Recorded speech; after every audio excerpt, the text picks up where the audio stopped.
Sir ఇదే అమరావతి గురించి పొంగులేటి గారు ఒక కామెంట్ చేయడం జరిగింది. ఏదైతే ఇన్వెస్ట్‌మెంట్స్ గురించి, ఏదైతే అమరావతి గతంలో చూసుకున్నట్లయితే, ఇప్పుడు చూసుకున్నట్లే అమరావతిలో ఇప్పుడు ఫ్లడ్స్ వచ్చినాయి. ఎవరు కూడా అక్కడ పెట్టుబడి పెట్టని పరిస్థితి మనం చూస్తున్నాం గదా! అన్నట్టుగానే పొంగులేటి గారు చెప్పారు.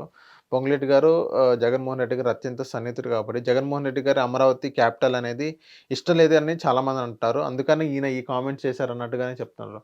ఆయన కామెంట్స్‌కి మీరేమంటారు సార్? ఇప్పుడు పొంగులేటి గారు మా మంత్రి గారు, తెలంగాణ మంత్రి. తెలంగాణ మంత్రి, పైపచ్చి ఆయన కాంగ్రెస్లో ఉన్నారు. ఎవరి రాష్ట్రం వాడు ఫ్లరిష్ అవ్వాలని చూసుకుంటాడు. పక్క రాష్ట్రం ఇవాళ చంద్రబాబు నాయుడు గారు, రేవంత్ రెడ్డి గారు ఫ్రెండ్ కాబట్టి ఇక్కడ తెలంగాణలో ఏం చేయకుండా అంత అమరావతిలో చేయండి అని చెప్తారు. ఎవడన్నా చెప్తారా చెప్పండి? లేదు అంటే పక్క రాష్ట్రం గురించి నెగిటివ్ కామెంట్స్ ఎందుకు అని అంటున్నారు. ఖచ్చితంగా వీళ్ళు ఎదుగుదల కోసం ఎవడైనా అలాంటి కామెంట్లు చేస్తాడు.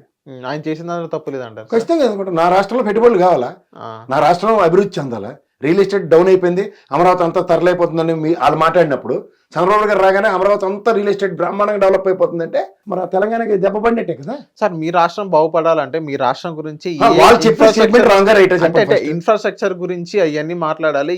ఏదో జిఎస్టీ మీద రాయితీలు దాని గురించి మాట్లాడాలి తప్ప వేరే రాష్ట్రంతో కంపేర్ చేసుకు అది చాలా ఫ్లడ్స్ వచ్చినాయి అలా చెప్పడం తప్పు కదా సార్. నేను మన ఫ్లడ్స్ వచ్చాయి కదా సార్.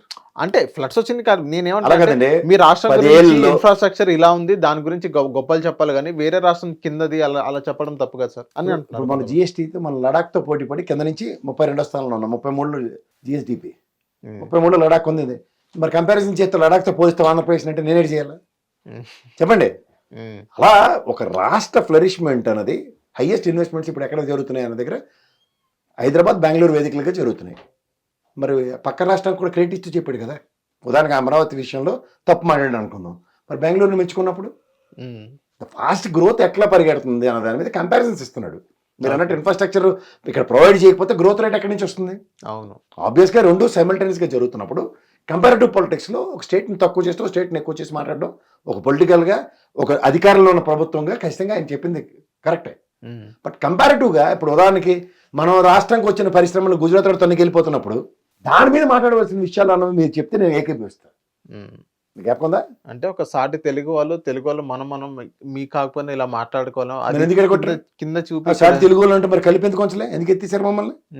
మీ ఉద్యమం చేస్తే ఇచ్చారు, వాళ్ళు ఉద్యమం చేయకుండా కూర్చున్నారు కాబట్టి వాళ్ళకి రాష్ట్రం విభజించి ఇచ్చేస్తారా? రెండు అలాగే ఉన్నాయి కదా. ఓకే, మీరు తెలుగు వాళ్ళు ఈ కంపారిజన్లు పెట్టకండి. రాష్ట్రం డెవలప్మెంట్ అంతే. ఓకే, ఎవరు రాష్ట్రం కాంపిటీషన్.